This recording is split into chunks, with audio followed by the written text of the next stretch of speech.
सोचिए अगर आपके पास एक लम सम अमाउंट आता है, आप उसका क्या करेंगे? रियल एस्टेट प्रॉपर्टी में इन्वेस्ट करेंगे या फिर म्यूचुअल फंड्स में इन्वेस्ट करेंगे और एक डिजिटल प्रॉपर्टी बनाएंगे। आज की वीडियो में हम समझेंगे difference in investment of real estate versus mutual funds.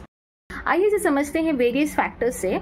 तो first round, investment versus liquidity, मतलब पैसा कब मिलेगा। रियल एस्टेट, ज़्यादातर केसेस में आपको पूरा का पूरा पैसा इन्वेस्ट करना पड़ेगा और जब पैसे की ज़रूरत हो तब प्रॉपर्टी को बेचना पड़ेगा, which is not an easy task.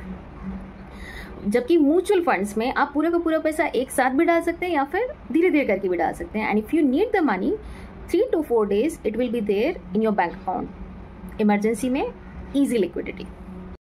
अब समझते हैं दूसरे फैक्टर से, efforts versus returns. Real estate में रिटर्न्स बनता है रेंटल यील्ड से, विच इज़ नॉर्मली 2 to 4%। वो रिटर्न्स के साथ आपकी दूसरी मेहनत, जैसे कि टेनेंट की टेंशन, मेंटेनेंस का खर्चा, property tax and legal papers का रिस्क, फाइनली रिटर्न्स और कम हो जाता है। जबकि म्यूचुअल फंड में हिस्टोरिकली 12 to 14% रिटर्न मिलता है, उसके साथ नो मेहनत। It's a complete passive investment. अब आता है third factor which is very important, long term wealth building.